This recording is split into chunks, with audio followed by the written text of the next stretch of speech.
This isn't easy to talk about, but I know someone out there needs to hear this. I'm sharing my testimony not for shock, but for strength. This video only exists to help someone have the courage and strength to realize what is happening. You think you have it under control, but you don't. Hear me when I say that. I've spent years healing both in silence and out loud, and I can confidently tell this testimony with a level head. But before we start, I want to give a content warning. I will be talking about verbal and mental abuse, physical violence, manipulation, and trauma. I can't go over every single little thing that's happened because then this video would be 5 hours long, but we will go over the pivotal or significant moments. Let's start from the top. I'm not gonna lie, y'all, it started off like a dream. Things definitely felt like a fairy tale. She was charming, easygoing, carefree. I was definitely getting lover girl vibes from her. I felt drawn to her because I saw a lot of myself in her. Some of the things she did reminded me of how I've always wanted to be loved since I was a teenager. So yeah, we met on Instagram. Of course we met on Instagram. Someone reposted her to their feed. I thought she was funny.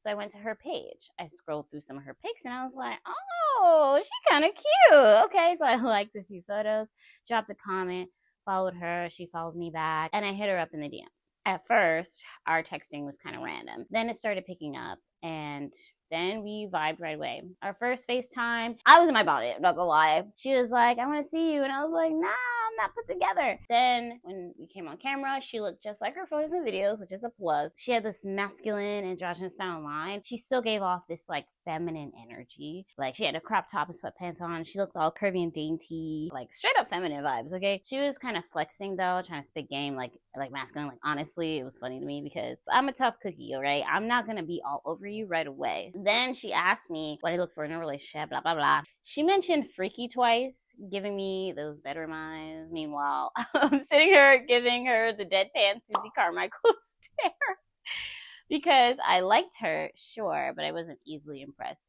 I wanted to make sure this story unfolded naturally. We're not rushing, no lust first type of energy, you know? And you know what's funny? We didn't actually meet in person for weeks, even though we lived like 30 minutes apart. Let's get into our first date. At the time, it was the most romantic date I've had ever been on at the time, so we kept it simple. It was dinner and mini golf, but honestly, it wasn't about what we were doing. It was about the energy and the way we flowed, the way she moved around me. Like it was so gentle, present, chivalrous, you know. The conversation never stalled. It was easy. We laughed, we shared, we locked into each other with these like longing glances. The kind of eye contact that's just like, you don't need words, you know what I mean? So I felt seen, I felt chosen, and when the night ended, I didn't want to say goodbye. So the moment I opened the door to my apartment and turned around to say goodnight, it just felt like something straight out of a film. Like there was this pause, and then like time folded in on itself, and we were kissing.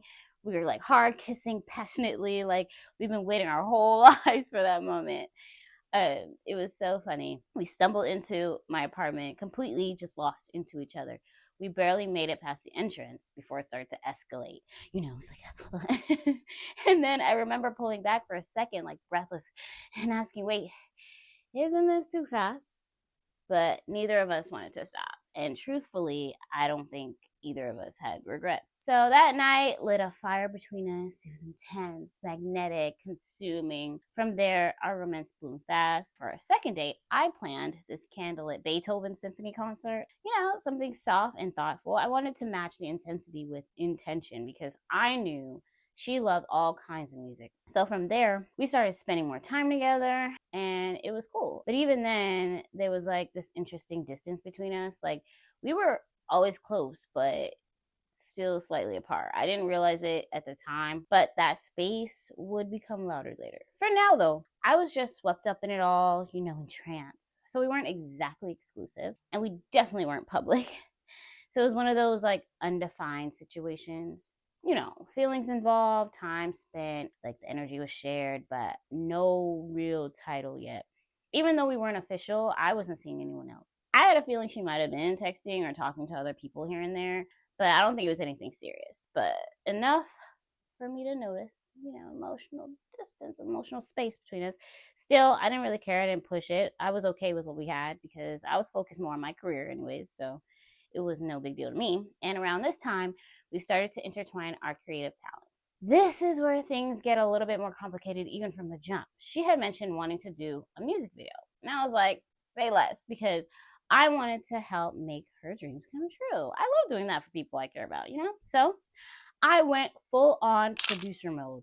I found the location, coordinated the schedule, made sure people were fed and everything ran smooth. Like, it was a legit shoot. Afterward, she made this heartfelt Facebook post thanking everyone involved. And when I say everyone, I mean everyone. She thanked the cast, the crew, cousins, and neighbor's dog, but my name, nowhere. So I brought it up, gently, casually, while we were like literally laying in bed. I was like, hey, curious, how come you didn't mention me in your thank you post? She looks at me like deadpan and goes, we're just fucking. Just like that, just cold, detached. And I remember sitting there stunned because I really thought we were building something. Like, I thought we were a team. I know I wasn't her girlfriend or anything, but I really thought something. Then she started telling me how excited she was for her friends to move to ATL so she could finally start building. And then, of course, my mind starts spiraling because I'm like, am I tripping? Was I overthinking everything? Did I misread everything? And just when I thought things couldn't get messier, life hits me with a string of unfortunate events. Like, I was suddenly cast in a horror movie with no audition. First of all, my car gets totaled by an automatic gate with a faulty sensor. I'm leaving an apartment complex and boom, it slams down in the front of my car like a steeled guillotine. Like, insurance totaled it. They're like, oh, it's totaled, and I had to start over. And then the day before that, I just had started a new job. One that used to be a major bag for me back in New York, but here in Atlanta, not the same thing. The paychecks were low. My finances took a hit. Meanwhile, things in the relationship started to shift, and I started to notice the warmth that I once felt from her was kind of disappearing. Her softness was replaced with something a little bit more cold and indifferent, and I'm like, So I tried to talk about my feelings, and she shut me down. She would just deflect or gaslight. We would start arguing more and more over little things and big things that didn't really feel big at the time. So I didn't really realize that until, later. Those things were essential, like the way she couldn't handle conflict without a literal explosion. Like, every disagreement turned into a war of egos. It's so hot, Lord Jesus, fire. Oh my God. Ugh. 7 months rolled around out of nowhere. Okay, she plans this elaborate surprise. I walk into my apartment after a long day of work and boom, she's proposing for us to be official.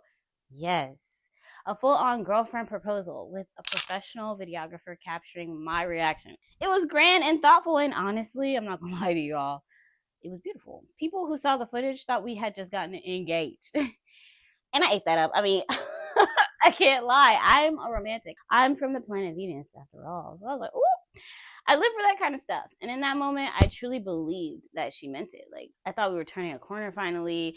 Things started to feel lighter. We still argue here and there, but for a few weeks, it felt like maybe we're going to be okay. It's all good. Then one night, things took a strange turn. She had a performance at this open mic event that we started attending. It happened weekly. It was a local spot filled with artists, poets, singers, stuff like that. I was excited to see her do her thing. I was proud of her.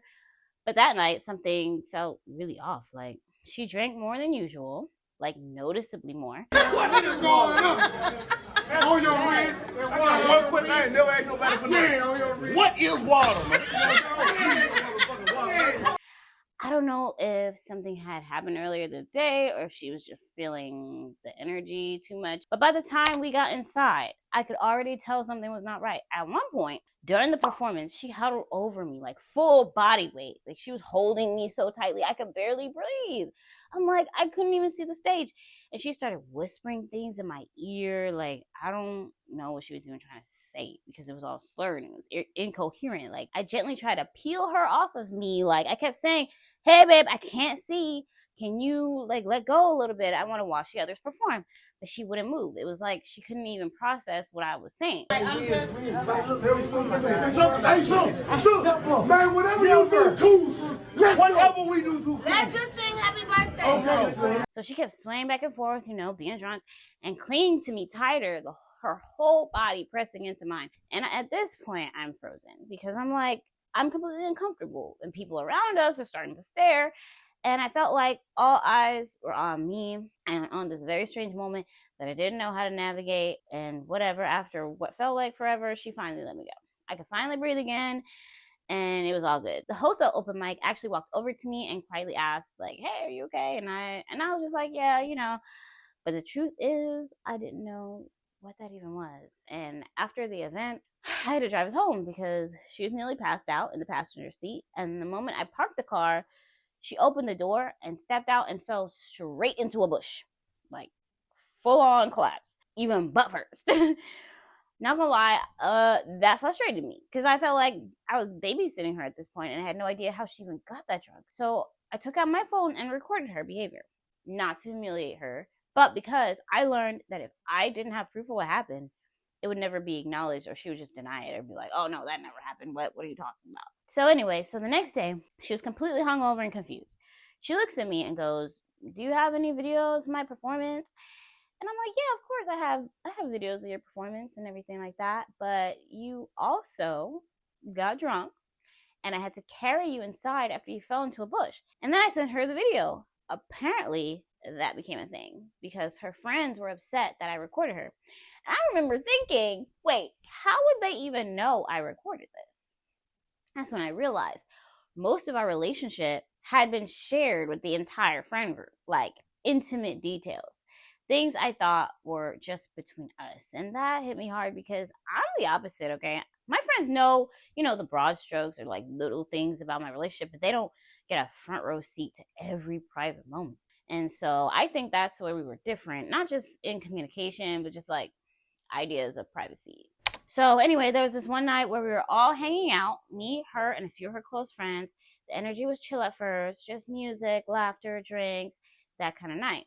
Then somehow the topic of her ex came up.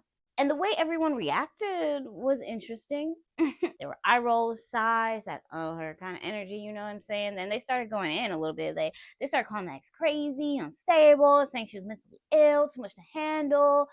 Said that in order for her ex to leave the relationship, she would have to fight out of it. Or my ex said that that's what her ex said. And I'm just sitting there like, wait, what actually happened? Because what? And that's when they drop a wild story. Apparently her ex, the girl she was with before me, had been cheating on her with her best friend. Yeah, my ex's own best friend. So they said that when my ex found out, she completely snapped. Like, she described this dramatic scene in the middle of the yard, how my ex had to choke her out, and my ex's friend had to stop her from losing it. And I'm just sitting there like, trying to make sense of it all, because they go deeper and say that the girl had been in and out of psych wards, tried to unalive herself using knives and pills, and when she finally got out the psych ward, the last time she got out the psych ward, my ex had already moved on. Like, she had another girl there to greet her ex from coming back from psych ward. Like, the replacement was already in the house. It was a lot to take in. I felt disturbed, honestly, not just by the story itself, but by how casually everyone was telling the story. Like, how everyone had jokes, they had commentary, but nobody had compassion. And I couldn't help but wonder what actually happened between them, because in my opinion, stories don't spiral that far for no reason. So it left me with like a weird feeling and a bad taste in my mouth that I couldn't quite shake. But I let it go. Anyway, fast forward a couple months. I don't remember this exact timeline, but I do remember this. When we first met, my ex hated her apartment. We lived about 30 minutes apart, but pretty quickly, she was always at my place. I would say at least two or three times a week. And since I didn't have a car at that time anymore, she would usually just come to me. At that time, she was also going through a rough patch. Her job had been COVID specific, so she got laid off from that. So she was trying to figure out her next move. And of course, I wanted to help. So I redid her resume for her. And eventually she landed a new job within a few months later. And not even, like, I think it was like a month.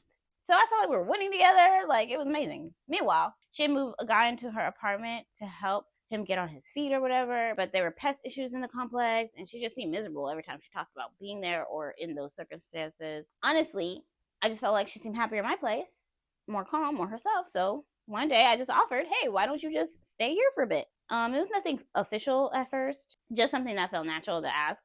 And then eventually I asked her if she wanted to move in full time. And at first she declined me because she rather had lived with that guy staying in her place. But later down the line, she changed her mind and then said yes. So she offered to pay half the rent, but I told her she don't have to pay half the rent. You could just pay $500. That would be fine, because I just felt like it was still mostly my furniture, my name on the lease, all this other stuff. And I did want her there, so it was fine. Fast forward a couple months, we're deep in the grind, all right? We're both artists, so we're busy, hustling, creating. We had photo shoots, brand deals, film sets. We were doing campaigns, landing ads. It was a really, really, really, really exciting time, okay? Sometimes I would have gigs and she would cheer me on the sidelines and vice versa. You know, that's usually our dynamic. Sometimes she would even try to direct me. At the time, I thought it was thoughtful and I didn't mind it. Felt like a Bonnie and Clyde situation.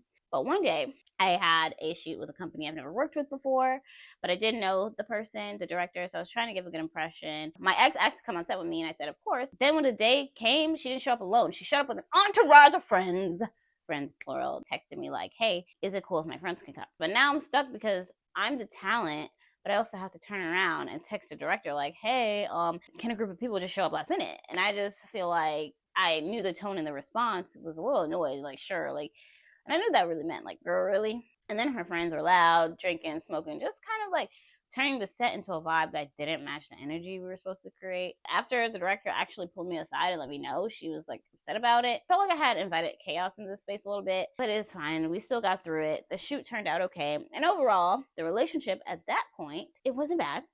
There were beautiful moments, but also there were a lot of arguments and a lot of hot and cold behavior. There's fighting, the making up, the back and forth, the push and pull, driving each other crazy one moment, then acting like soulmates the next. It was passionate, but passion unchecked can start to turn into something else.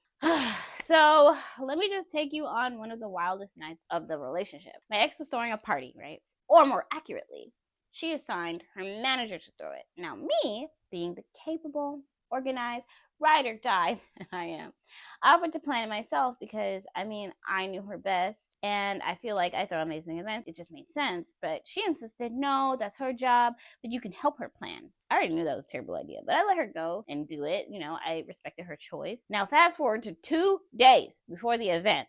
Her manager hits us with a surprise. Actually, I can't physically be at the party. Ma'am, what? She had all the info, all the vendors, the timeline, everything. So I scrambled to collect what I can from her, but if you ever plan an event, you know you can't just pass the baton last minute and expect it to go smoothly. I'll do the best I can with what I got.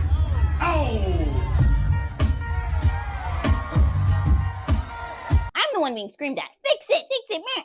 And because I loved this woman and I genuinely wanted her to have a beautiful night, I dropped everything. I called out of work when I desperately needed the money. I brought in my own help and ran around like crazy to patch this party together. Just so you know, everything that could go wrong went wrong. The venue, a hair salon. Yes, a hair salon. Nothing wrong with that, but guess what? There was still someone braiding hair when the party was supposed to start in the back. The caterer pulled over by the cops. And I had to wait on them to arrive before I could even go home and change clothes because then the place would be locked. The DJ, on time, but tells me she has to leave earlier than planned because she booked another gig right after. So now it's 6:30 and the event starts at 7. I haven't showered. I look a mess and I'm stressed beyond belief. I run home to get dressed fast. My ex was still there, so I figured, great, we could ride together. But she's like, oh no, I'm just gonna go with my friend. And I tell her I don't have a ride, so I convince her, and so she agrees to come with me. We hit the worst traffic I've ever seen. A 20-minute drive turned into a 45-minute drive. In the entire ride, she's cursing me out. You think you're special? This event will go on with or without you. I knew I should have went with my friend. Like full-on verbal warfare in the car. Like meanwhile, I'm trying to sit there, and my phone is blowing up with people asking, where are you? Is the party still happening? Doors were supposed to be open an hour ago. It was a mess. We finally arrived, and she walks in the venue, boo-hoo, crying tears. People cheering, welcome her. Oh my God. They don't know what just happened, okay? I dart straight to the DJ booth and try to regain control of this chaos, and somehow people have a good time. So that's good. All right, cool. I didn't drink. I barely ate. I just ran around putting out fires. Putting out all the damn fires. Then the after party, I'm driving her car now, and one of her drunk friends crashes into the car, takes off the one good side mirror she had left. The other one, my ex had already knocked that off being drunk some other night. At that point, I just snapped. I was tired. I was hungry. I was mentally fried. I saw red. I was yelling, frustrated beyond words. I'm just like, oh, I can't believe her, blah, blah, blah. And then my ex tells me to calm down. Like, where was this calm energy when you were dragging me in the car a couple hours ago on the freeway? Whatever. I'm over it. So as soon as we get to the after party, I tell her I'm calling Uber.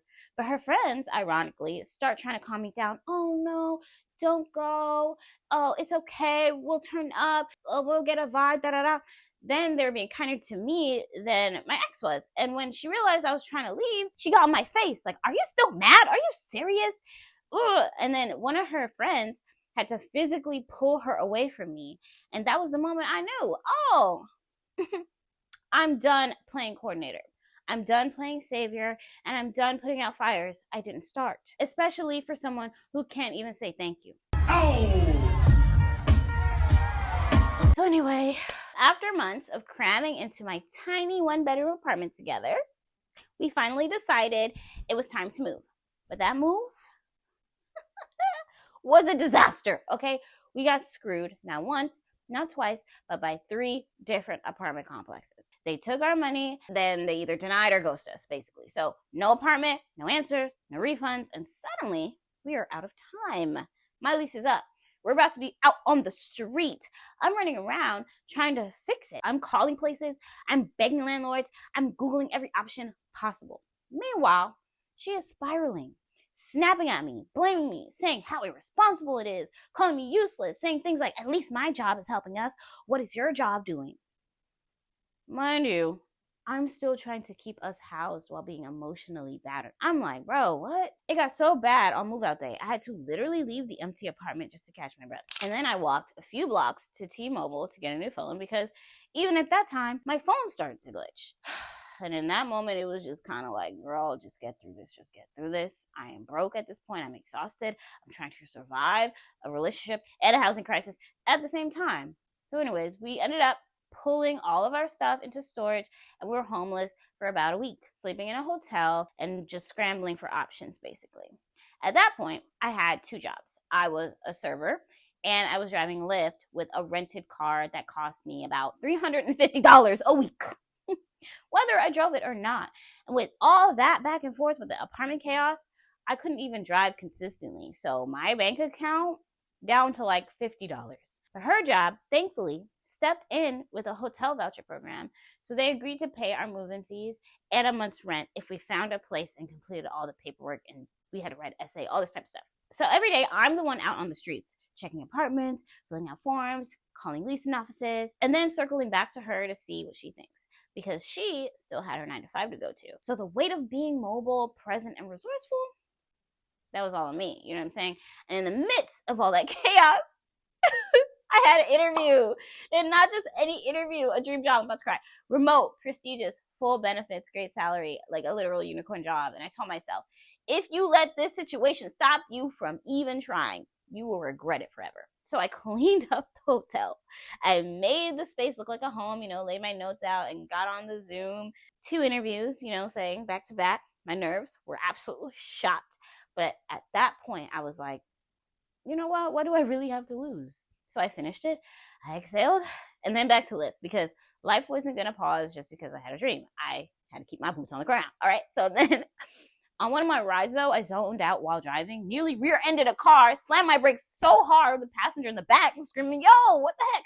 And I immediately started crying, burst into tears, just bawling. Oh my God, I'm so sorry. I just apologizing. I'm like, I didn't realize how close we were. Please, please, please don't give me 1 star. Because that really matters when you drive Lyft and Uber and stuff like that. And the man in the back seat, he paused and he was like, are you stressed?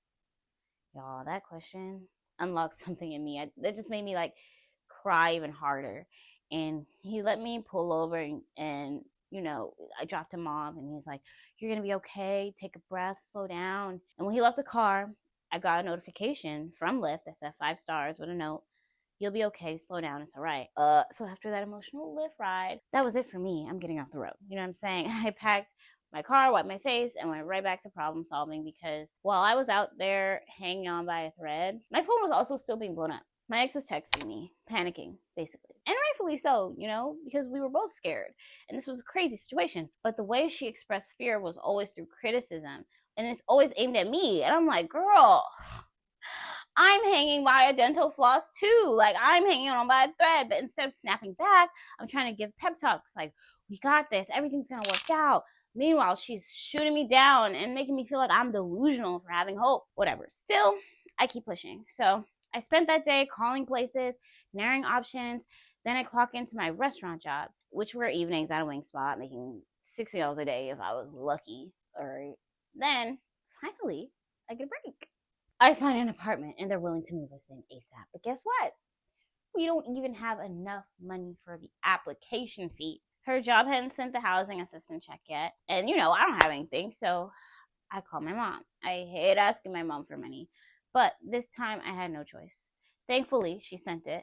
I toured the place, and the next day, y'all, I felt it in my chest. This is the one. So I took videos, I went home, and then I showed her everything. Well, the hotel.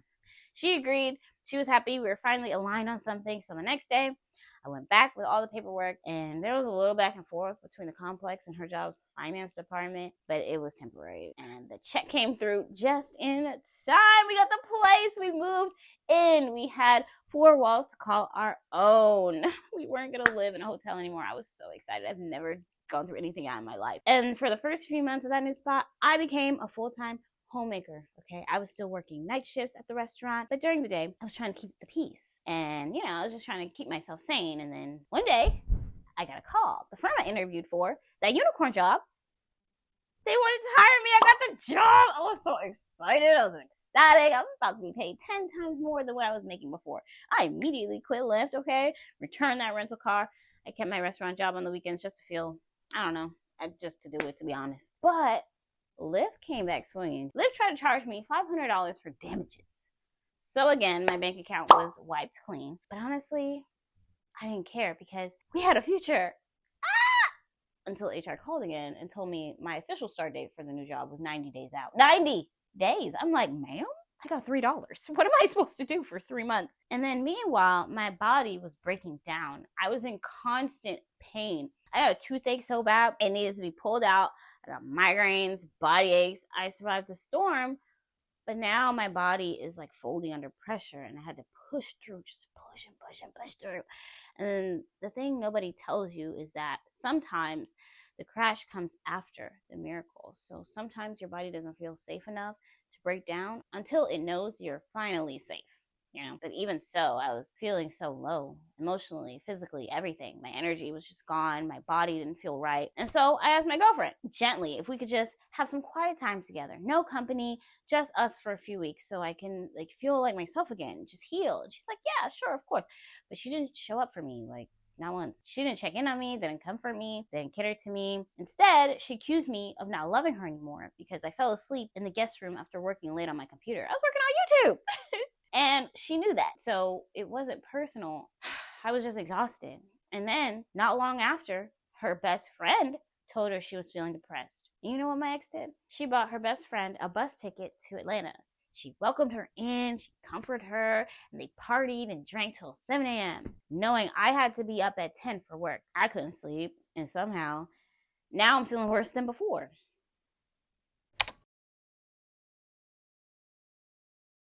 Fast forward to my birthday, right before my birthday. She surprised me with tickets for a week-long Caribbean cruise in February. I was genuinely excited because I've never been on a cruise before, and I felt like finally something good, something to look forward to. It felt like love, it felt like care, it felt like effort. But a few weeks later, she asked me to help pay for it. And just like that, it didn't feel much of a gift anymore. I remember saying, if we can't afford it, maybe we shouldn't go. But she was set on going, so she covered the cost of the cruise. I feel like maybe that was a test, because what? And then I ended up paying for everything else anyways. I paid for the Ubers, the hotel, the flights to and back from Florida. She paid for one Uber ride though. So it started as a present and ended up feeling like just another bill I had to split with her. Which, by the way, the apartment had to be in my name because her credit at the time was not very good. So she would send me money for the rent, and I pay the utilities on my own. So the water, the electric, and gas was in my name, and I was paying it. She paid for the Wi-Fi, though. And I feel like the logic was because I made more, I should pay more. So realistically, I was paying an extra $300 than her. And then we would split the rent in half, 50-50.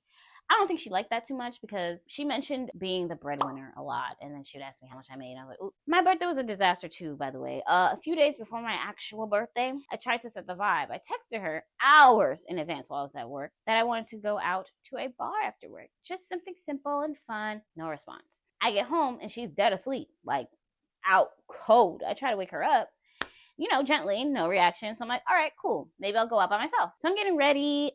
I call an Uber. I invite a friend. And that's when she wakes up mad that I wasn't giving her enough time to get ready. I'm like, you were literally still in bed when I got here at like 10 o'clock, but whatever. I canceled the Uber that was already there. And then I waited for her because I still wanted to share that night with her. So I dusted it off. It was whatever. Had a good time. It was fine. And the next day, the day before my actual birthday, she had a fashion show. She was performing and I wanted to support her. So we're sitting front rowish and an associate of mine texts me. She wanted to sit by us. So I save her a seat. And it's a fashion show. The drinks are flowing. The vibe is going. And the associate is conventionally attractive. So we're getting free round drinks all night. We were having a blast. By the end, I'm definitely tipsy at least. The associate is wearing a sheer dress, and when she says she's ready to leave, I want to walk her to her car because I didn't think she should walk alone at night. Just me being a decent human being, I go walk her, I lose track of time, and apparently my ex starts looking for me. A friend tells me with her eyes wide, your girlfriend's looking for you. And once I saw her, I was like, ooh, I already know what time it is. When me and my ex reconnect, it all blows up. Why didn't you call? Why didn't you text me? And I tried to explain my phone died. Yes, I should have let you know. I definitely should have. But I physically couldn't. That wasn't enough. She keeps yelling loud on the street. I am drunk. I am trying to de-escalate. And she ramping up. I'm like, sorry, oh my God. And I'm just like discombobulated. Like, what is actually happening right now? Then she leaves me. In the middle of downtown Atlanta, she just leaves me. My phone's dead. I'm tipsy, alone. And you know what? I start walking and pacing, trying to retrace my steps I don't even remember taking. I'm like, By a miracle, someone recognized me and she pulls over and she's like, hey, are you okay? And then I tell her what happened. And she knows my ex too. So I asked her if I can call her from her phone so I can explain. So she had my ex's number already. But as soon as I call my ex hears my voice. She starts screaming again. And she's on speaker. And this mutual has two strangers in the back. I'm sure they were her friends or whatever. But everyone in the car goes dead silent. Then my girlfriend hangs up on me. Basically, the mutual drops me off at my ex's car and I thanked her and I left. But once I get into my girlfriend's car, of course it's not over. She's still screaming at me and I'm still apologizing over and over, but nothing works. And I'm getting mad now too because I'm like, what? And then she starts driving like a maniac. She's going 60 and 35, flying over speed bumps. I'm yelling, stop, you're going to kill us.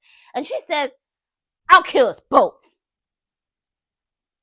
Those words were crazy to me because I felt like she meant it. Anyway, we get home, my adrenaline is still pumping, and she's still going. I'm finally sobering up at this point, and again, I'm starting to get mad. I'm like, this is my birthday. Why am I being punished for trying to enjoy it? And she is like, no one cares about you. No one loves you. No one even knows your real name. That girl you walked to your car, that's not even your real friend. She doesn't even care about you. And I'm just like, what? I'm just crying at this point, and I cried the entire night. I'm just shocked that any of this even happened. And then the next morning, she wakes up crying, apologizing, saying it will never happen again. Everything got too crazy. I'm still in shock and I'm crying because I didn't sleep a wink. I'm delusional at this point. Then 10 minutes later, she's stone cold like, yeah, I apologize. Let's move on. Like she's tired of hearing me cry.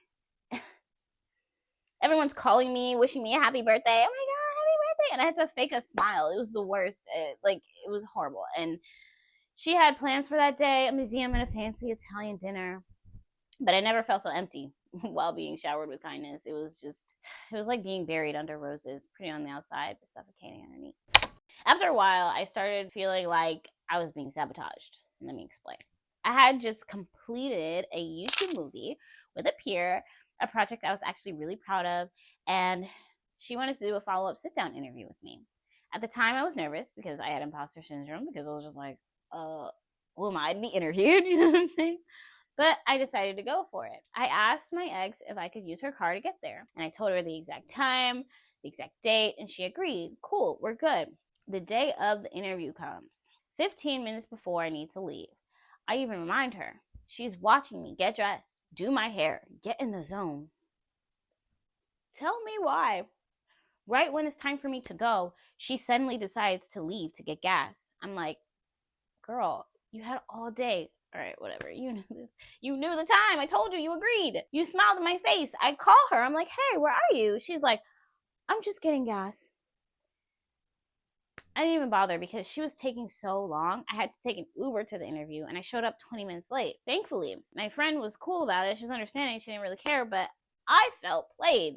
And that wasn't the only time that I got that weird passive-aggressive energy. One time, we were at a party, and I complimented this girl, and she was so rude, so mean, so nasty to me. It was crazy. Kind of took me aback, but I kind of shook it off like, well, ew. My girlfriend just stood there and just watched. Then the next day, she's coming at me, telling me like, oh, that girl last night, she was so mean to you. And I was like, yeah, but you know, that's a reflection of her, like, whatever. And my ex kept bringing it up and like how mean she was. And I was just like, yeah, but you know, I don't care. And then she says, yeah, me and my best friend were talking about it on our way to the store. Like, wow, that was so mean. So instead of sticking up for me or pouring positive energy into me, you talk about it to your friend. Isn't that weird? You know what I'm saying? That may not be like huge, but whatever. Anyway, let's talk about the huge stuff. Valentine's Day come around, right? And I'm like, let's do some cute content. I found this adorable red dress online, and you know, I wanted to shoot a themed video. I asked her if she'd help me film it, and she agrees. She even offered to direct it. So she smiles and says it sounds like fun, but the day of, she's a whole different person. She's dragging her feet, acting like I'm forcing her at gunpoint. She's cold, bitter, mean, just straight up nasty energy. We end up filming the video anyway. You know, the concept was lighthearted, so it was fine. It was just me shopping in a grocery store in a cute red dress. It was just supposed to be aesthetic content, but the vibe was off, so I ended up not even posting it for Valentine's Day. And it wasn't until later that I found out she was upset because she thought I was doing Valentine's Day content like I was single. Even though we had Valentine's Day plans together, even though we constantly do content together, and even though the video had nothing to do with relationship status. So I feel like she just didn't like that it wasn't about her. She didn't like that it was my thing. And in that moment, I started to realize some people don't want to see you shine. Even when they say they love you, they'll agree with it and they'll smile at you and sabotage you in silence.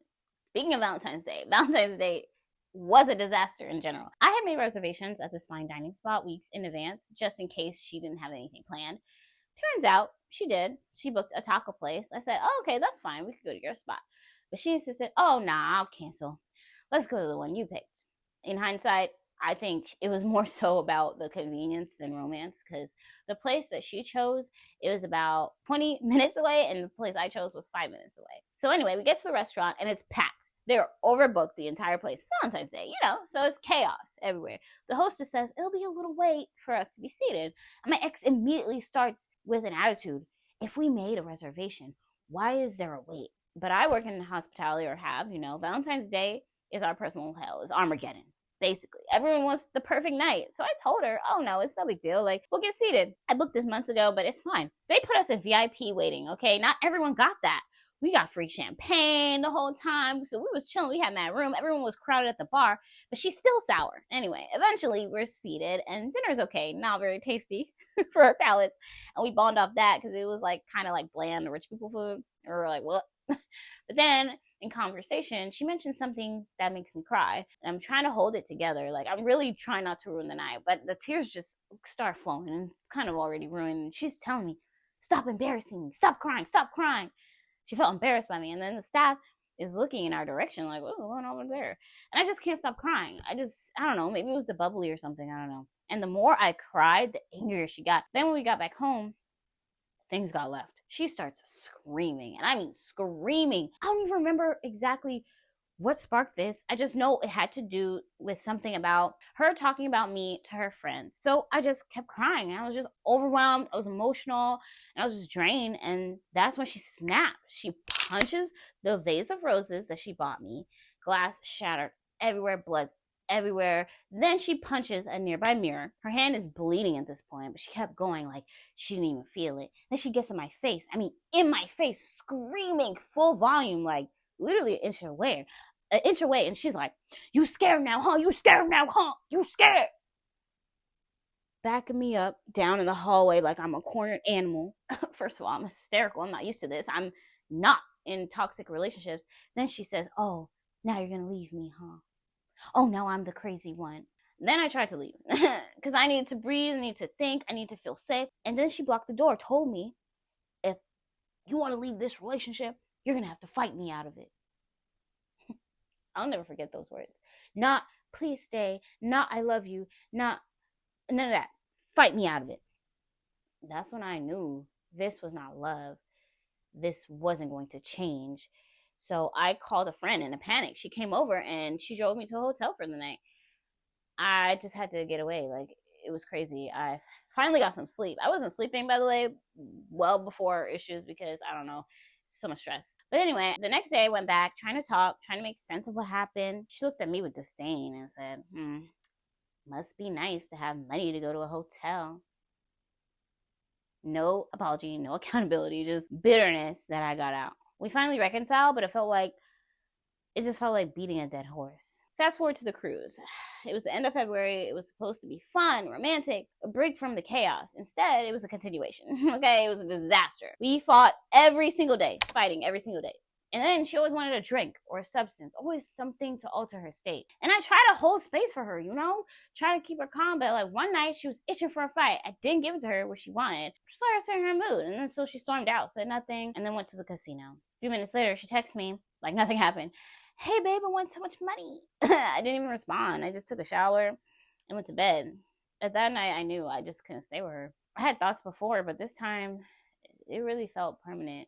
So after the cruise, I started withdrawing. I interacted less. I stopped trying to fix things. I just kept the peace. One day, she left the house. Like, no explanation, no text, no call, just gone all day. Didn't reach out. Then when she came back, she asked, why didn't you say anything? I looked at her and I said, it seemed like that was on purpose. She also accused me of not loving her because I stopped posting pictures of us on social media. I'm not going to post a facade. She likes holding up the facade, but I wasn't into that. I didn't delete anything, but no new memories were being posted.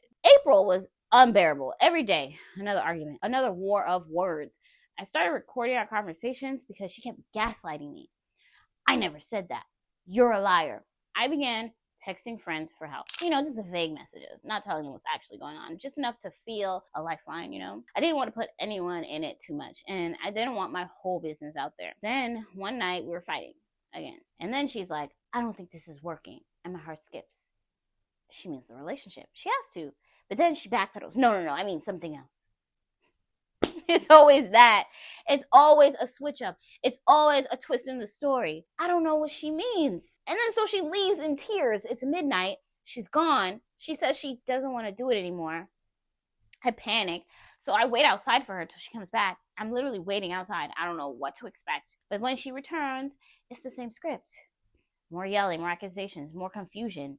No softness, no love, just noise. She says, stop asking me what's wrong. You're pissing me off. Because I would always ask her, what's wrong with you? Because I'm trying to fix it. And she's like, stop it. You're pissing me off.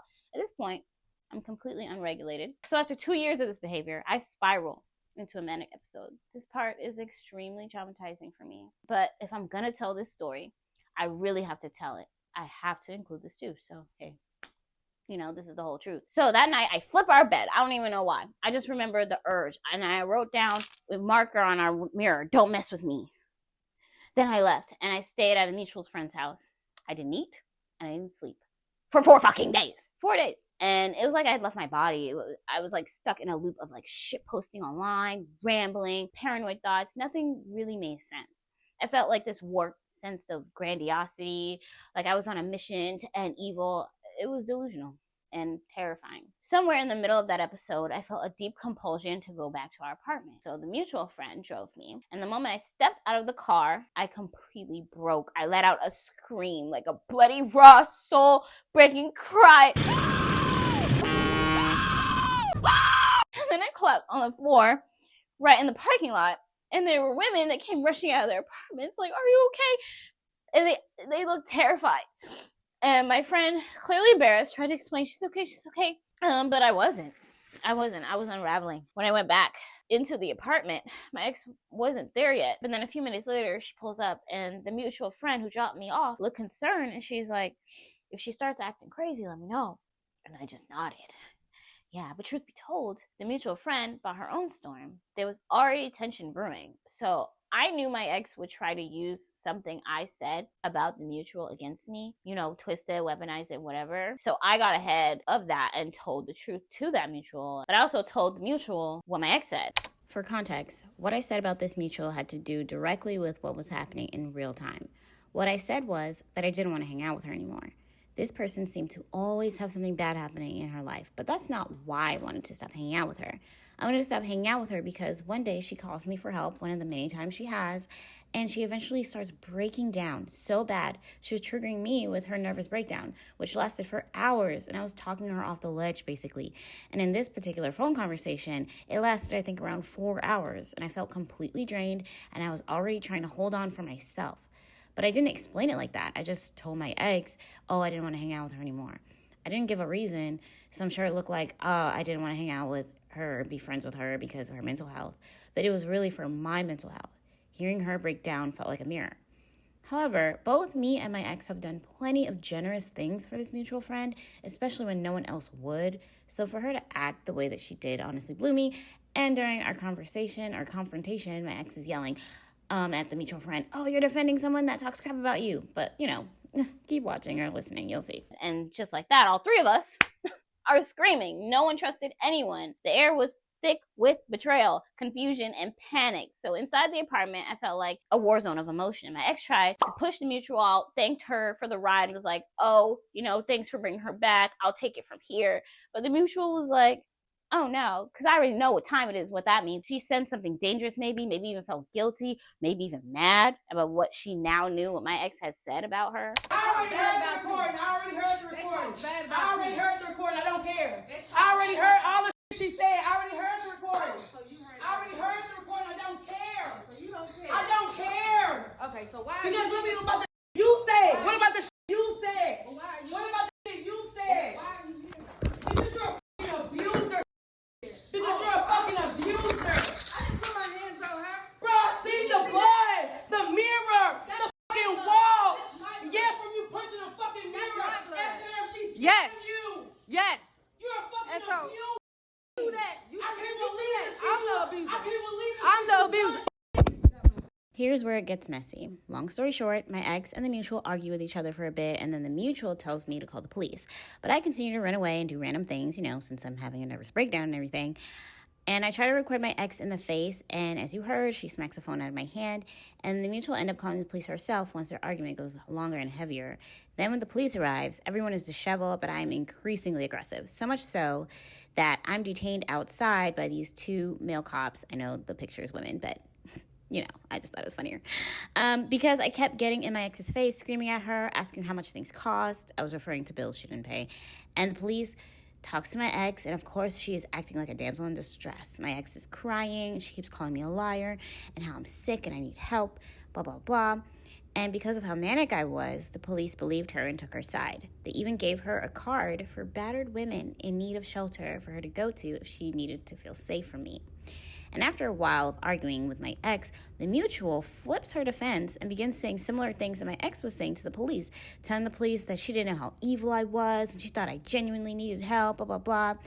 And even though I was being detained outside at this point, I kept trying to push through from the police and push back into my house, bust in and bucket her. And the police seemed confused, but still trying to hold their ground, trying to figure out which story is real, which is fake. They have no idea what's even going on. Meanwhile, I was spinning out of control, room to room, back and forth, caught between my rational mind and a flood of emotions I couldn't control. I was literally like a sling going. I don't know what I was thinking about. My ex got on the phone crying, calling her mom, saying we were sabotaging her. I don't remember exactly why, but I remember throwing a pill bottle at her. It was just pandemonium, you know what I'm saying? And I just remember blacking in and out. And I remember she had a lunch tray on the table. She was at lunch, and I remember smacking that bitch and food flying everywhere. And as I did it, I panicked. I was like, no. I felt like my body was doing things, and my soul didn't agree with it. Like I was watching myself unravel in real time. I have videos from that day, videos that don't make sense. At some point, the mutual called the police. When they arrived, my ex tried to flip the story, told them that I was an actress and said I do this all the time. And she said I was trying to sabotage her, destroy her life. Everyone sounded unstable to the cops, like, I'm sure. Because I remember the confusion on their faces. They were looking at me, the craziest one in the room, And they told me, if you lunge at her again, we'll have to detain you. I nodded, I understood. I was calm for 5 seconds. Then I lunged, and they slammed me on the concrete. 2 officers, one on each side, handcuffed me. I'm screaming, you got the wrong person! They put me in the back of the cop car. Someone came to evaluate me. Looked like a psychologist, but I don't know. And they confirmed what I already knew. Somewhere deep down is that I was having a manic episode, and they drove me to the mental hospital, and I was 5150. I screamed, I cried, I fought. They dragged me in. They strapped me to a bed. I remember the needle. I tried to scream, but no sound came out, and then my eyes closed. And then I woke up in a cloth underwear that felt like a diaper because my period came on, and I'm in a hospital room. I'm groggy, disoriented, and terrified. And I've never been in a mental hospital before, and I didn't understand why, and I didn't understand why I couldn't leave. So the panic started to set in immediately, and I'm like, oh my God, I'm gonna lose my job. I called my mom, still drugged and shaky. She told me, calm down, just do what they say, it's gonna be okay. But I didn't feel okay. They had me on meds, like heavy antipsychotic meds that made it hard to stay awake. And I told this nurse, I was like, this medicine makes me drowsy. I can't function. And she snaps at me. She's like, if you don't take this medicine, you'll never get out of here. So I started taking the medicine. I would tuck the pills under my tongue, and then I walk back in my room and spit it right into the toilet. Anyway, so for context, I was detained on Good Friday. I was released Easter Sunday, so that's like 72 hours. On the day of my evaluation, one of the nurses looked at me like she could see through the chaos, and she's like, why are you here? And all I could say was, I don't know. I've just been going through some really rough stuff. She looked at me and said, whoever is in your life, you need to get them out. That moment stuck with me because it's not just about what she said. It was because someone finally saw me as not crazy.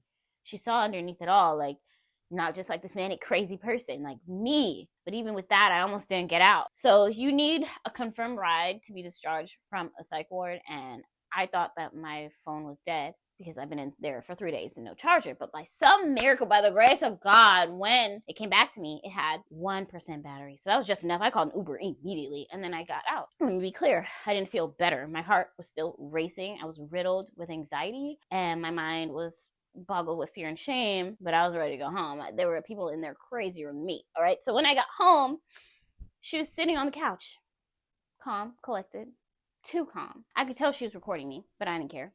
I didn't care anymore. I was too angry, too broken.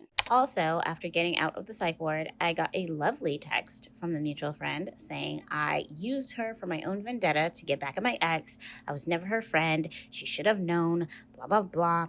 Then she sends a threatening text in a group chat with her friends talking about how she only wants real friends only, and she's all about peace. I'm not here to be used, blah, blah, blah, blah. And one of the friends texted in response, yeah, and whoever threatens that can be dealt with, or something like that along those lines. And a few of them co-sign it by loving the text or reacting like, yeah.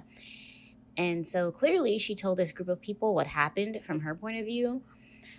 I don't know if she can understand that I was having a nervous breakdown or what, but it seems like she was under the impression that I made a master plan to destroy my ex and that I used her to do it. I don't even know what to think about all that, so I just left the group chat. I wish I took some screenshots, y'all. It was ridiculous, but it's okay. It's fine. So now she has her friends ready to attempt to jump me. And yeah, I just couldn't believe what I was reading. And I had bigger fish to fry, so I never responded. And I didn't respond until she was moving and she told me about the stuff I left at her house. Then we met up and I explained to her that I was having a mental break that day. And she seemed sincere in believing me and wanting to get past it. And while I forgave her, I definitely did not forget. And our friendship was basically dead from that day on anyways. At that point, I was ready to crash the whole entire thing, just burn the whole relationship to the ground. We tried having conversations, so many conversations. They start off calm, but always ended in chaos. It was like walking on glass barefoot. Every word, every breath, a possible explosion. One day, we were talking, and it escalated again. So then she grabbed the bottle of my medication from the psych ward and tried to take all of it at once. I knocked it out of her hand, and the pills scattered across the floor. And I was just like, I can't do this anymore. Like, The unpredictability was killing me. Like, it was just so crazy. I was anxious and on edge 24/7. It was like living in a haunted house. This time, I did not keep it to myself. I started telling people. I started documenting it. I put everything in a group chat with my mom and my sister because hiding it almost killed me. She kept telling me that she felt unsafe around me because of my manic episode and because of everything that happened. But I was the one that couldn't sleep. I was the one crying at night. I was the one crying at night, never knowing what tomorrow would bring. But still, I stayed. I was staying, hoping things would calm down. Eventually, I realized the hope was costing me my sanity. So I made a plan with the help of my therapist. Yes, I was in therapy this whole time and still working full-time remotely through all of this. I tried to be discreet with having a therapist, actually, because my ex overheard a conversation. I told my therapist about reckless driving, and my ex told me I was lying to my therapist. She wasn't going that much over the speed limit. She wasn't doing that. And I was like, okay, whatever. Anyway, no days off from the chaos. My therapist looked at me like I had two heads when I told her this. She's like, you haven't missed a single work day? Oh no. You need to take it easy. You need to make a plan. So I did. So I wanted to remove myself. I went to my sister's house for a week, then stayed with my mom for a few days. And when I told my ex I was leaving, she didn't believe me. I don't think that she thought I was going to leave. She did not think I would actually go. But I packed my things. I booked a flight. And when she tried to block the door saying, oh, you don't have to go. We can work this out. I love you. I looked her in the eyes and I still went. And I'm not going to lie, leaving was one of the hardest things I've ever had to do, because despite everything, despite the arguments, the sleepless nights, the emotional chaos, a part of me still felt pulled towards her still. Like, I called the Uber to the airport and I left. Not because I stopped loving her, but because I finally started loving myself. I needed to choose my sanity. I needed to choose my sleep, my health, my peace. Whatever. While we were apart, we didn't speak at all. Not a single call, no messages, just silence. I caught the flu during that time on top of that. So my immune system was in the garbage. My nervous system was shot. I was still shaking, even at my sister's house. And I felt like my body was screaming from the inside out. I barely posted on social media, but she did. Subliminals, half-truths, passive-aggressive captions meant to bait me to respond. And of course, people who don't know anything and didn't know anything would be in the comments co-signing everything in her story, validating her version. I had to take all that to the chin. I swallowed the anger, the humiliation, and the need to defend myself, because my silence was my protection at the time. Then 2-ish weeks later, I came home. It was a Sunday night around 9 p.m. and she's gone. Everything of hers was cleared out. The furniture, clothes, her energy. And then she didn't say a word. She just disappeared. And then on top of all that, she took the Wi-Fi box. I stood there in the dark, no light, no sound, no connection, no anything. And that's when it hit me.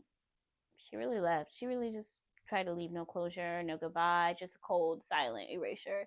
And what made it worse was that the next day I had to work from home. She took the main thing she knew I needed and didn't even say a word. I ended up paying for my own temporary Wi-Fi just to get through. Then, a couple days later, I finally text her, wish I knew you were taking the Wi-Fi box. She responded casually, oh, I was going to bring that back.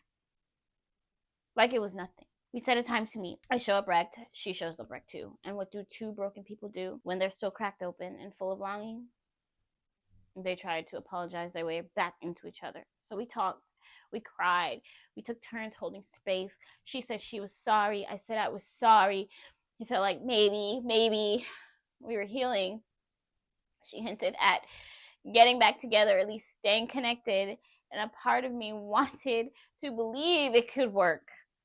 But my body was screaming, this is not healthy. This is not safe. This is not sustainable. So I tried to stay strong, I tried to stay broken up. I didn't respond much to her texts. I pulled back because deep down, I knew we were toxic together. But God, the pain, even though I knew we weren't right for each other, I still felt like my chest was splitting in two. I was crying every single day. My appetite was gone. My energy was gone. I felt like I was dying inside, and eventually that little aching voice whispered, maybe if you just went back, the pain would stop. So I came in, I started texting back more. I knew it looked messy. I knew some people were watching, like, didn't you just explode on the line? Didn't she just say this? Didn't you do that? Da da da da.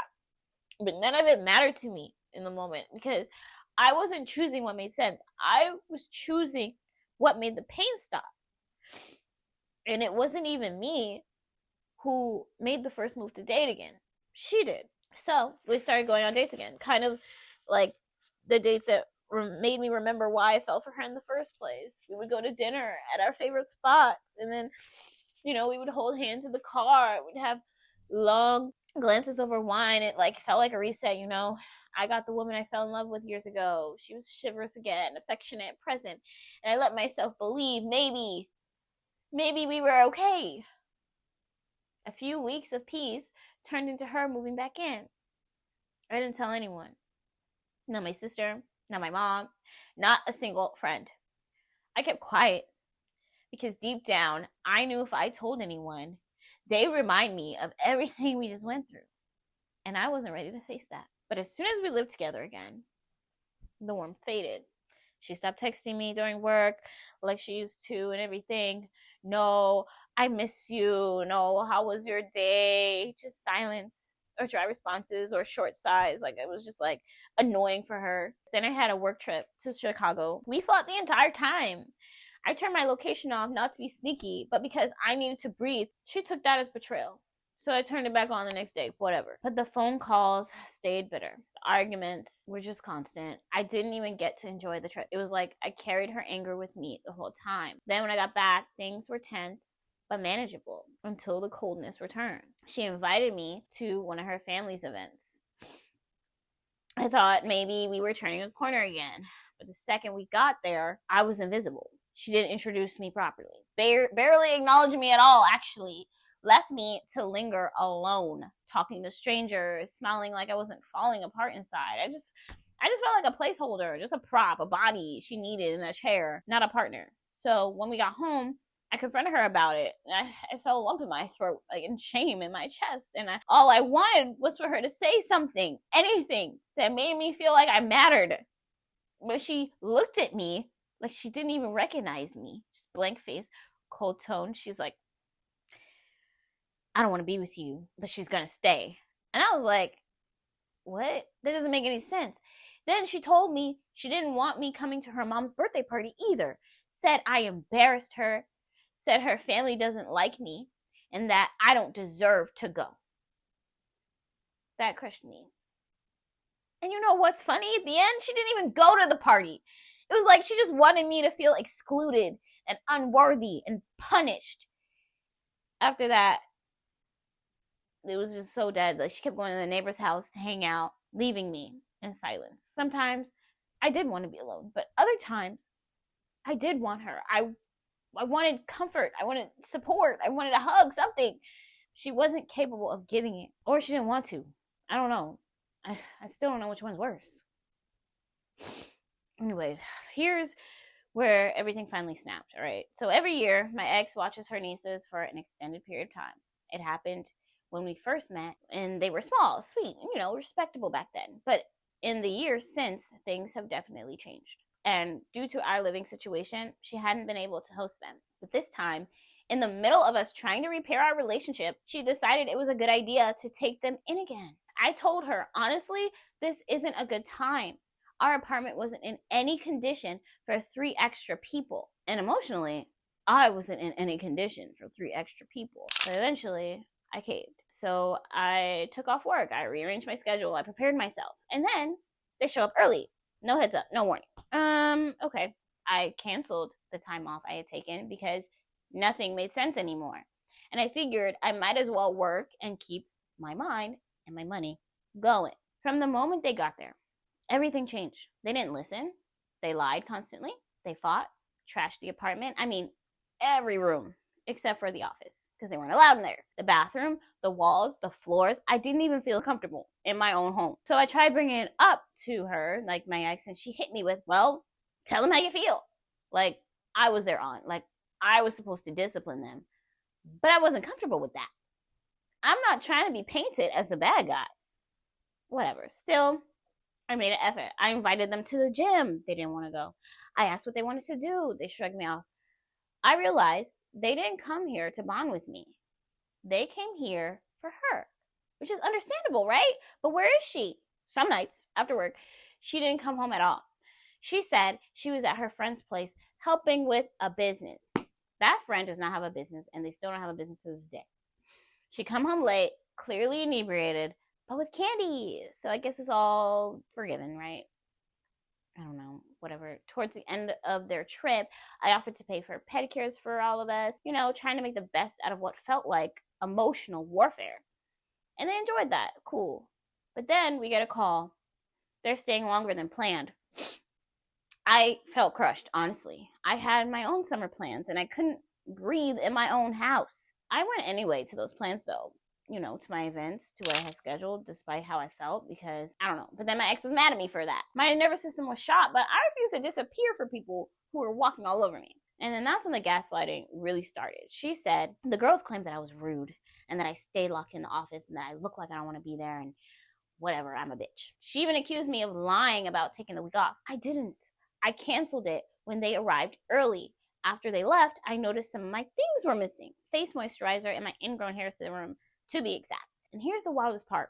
My ex tells me her nieces did it on purpose to get revenge for her, because they could tell she didn't want to be with me, and because I made her unhappy. So let me get this straight. I house them, feed them, treat them, and I still become the villain? Even the kids are being fed a narrative where I'm the problem. And her family, they believe it too. The pattern continues. Every failed moment in the relationship becomes my fault. It's just exhausting. It's infuriating. And it's lonely to be painted as the monster when all you've done is to try to love someone who keeps just doing the most. After the niece's visit, our relationship was hanging on by a thread. We weren't even trying to repair things anymore. We were just surviving them. Every day, a new crack is formed. And then came the comments. She started telling me she was looking at other women, that she found them attractive now, and that she didn't just see me anymore. And I just sat there listening. While the person I loved told me to my face that she had eyes for someone else, I just sat there. I think we were both in a dead relationship. Not because the love was gone, but because the toxicity had poisoned everything. And at least for me, you know, I'll just speak for myself. That's what I think. I was crying at work like every single day. I'd close my laptop and crawl into bed and lay next to someone who clearly hated me. Someone who made me feel like my pain was an inconvenience. Like my sadness was something she was just itching to escape. I didn't know how to leave. I didn't know how to fix it. So I just stayed stuck in this numb space, half grieving, half hoping. She stopped texting me. She stopped calling. She turned her location off. Like she was silently announcing she left me already. I don't have proof there was someone else, but when you know, you know. All the signs were there. That intuition that screams at you when you want to pretend you're deaf. The worst part, not that she left, but that she made me feel like I was impossible to love. My cries for help were treated like noise, and my tears were treated like they were just a chore. And even though I knew the relationship needed to end, even though I knew we weren't right anymore, it still gutted me that it had to end like that. Not with closure, not with grace, just a slow, painful unraveling. One I had to untangle alone anyway. But one morning, something shifted, and I think this is truly the beginning of the end. I couldn't sleep. I was dealing with, one of my insomnia spells again. If you've ever experienced mania before, you know how terrifying that could feel. So no sleep means no peace, and I was trying to fight it, and I was trying to avoid falling back into the spiral. So I got up early. I moved around the house. I tried to regulate myself. I even made breakfast, eggs and something else. I don't really remember, but nothing fancy.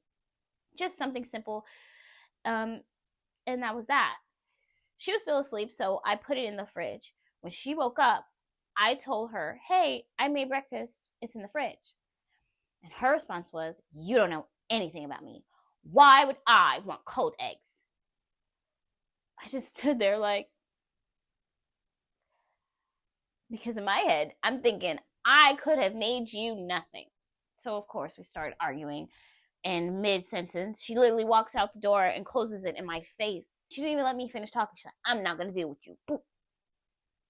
A few hours later, she texts me an apology. I'm just sitting there thinking, I cannot do this back and forth anymore. The mistreatment, the lies, the coldness, the fake apologies, like, it was just on a loop. That's when something in me said, you know what? Just ask her. Just confront her. Say what you've been holding in. So I did. She came home and she was lying on the bed. I asked her, why are you dragging this out? Why are we still here? If you don't want this, just say that. And she looked at me and she was like, we can end things. No hard feelings. We tried. Like, all of it meant nothing. Like, I meant nothing. And that infuriated me because I had been trying to end it for months.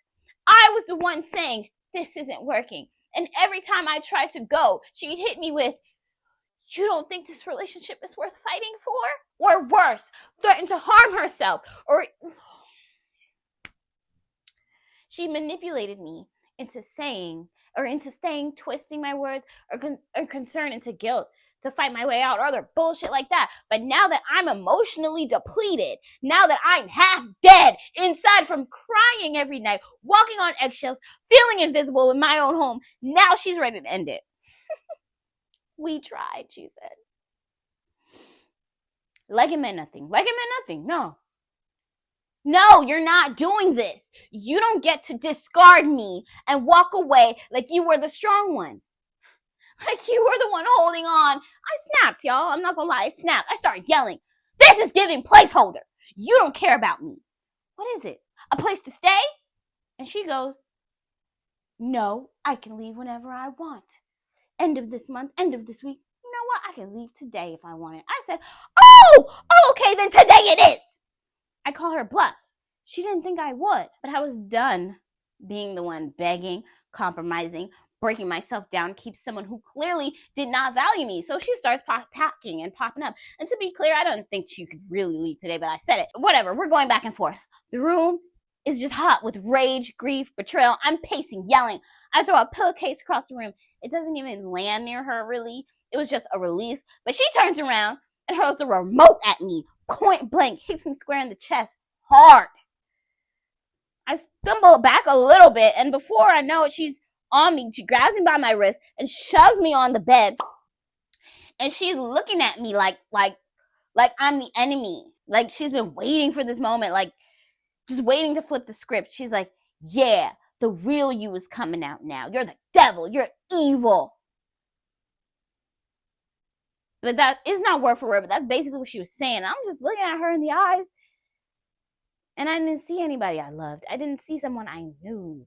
She was not my girlfriend in that moment. She was a stranger wearing a face I once trusted.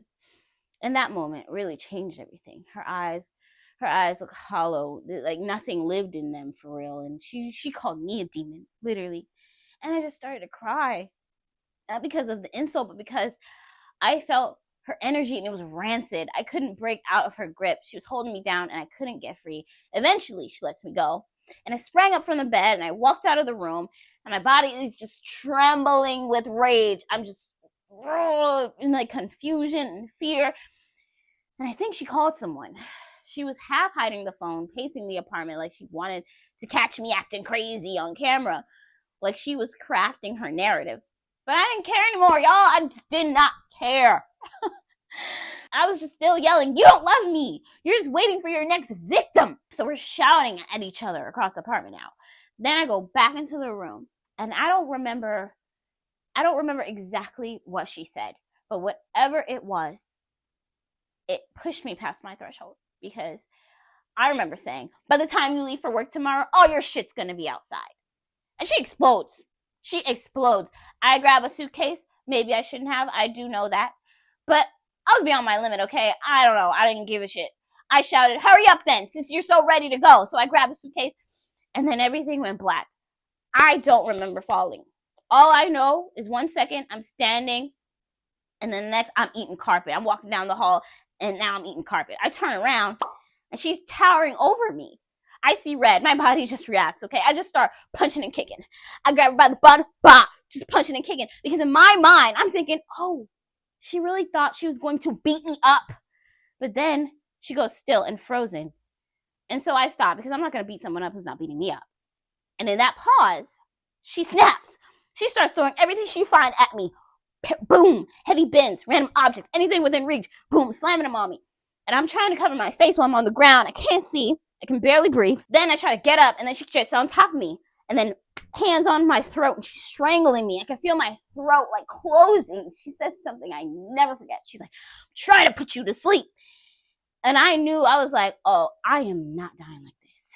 Somehow, I fought through her break and grip. I managed to get to my knees, maybe stand for a split second, but then she flips me again, put her knee in my back, and then puts me in a headlock, and I just scream, help, again and again. And I just prayed whoever was on the other end of that phone could hear me. So she finally lets me go, and she storms off, and she's screaming on the phone, fuck that bitch, like I hope she dies. And I'm just like, kind of shooken up by everything, but I'm, putting myself together. I follow her in the bedroom, and I scream, you just strangled me, you just tried to kill me.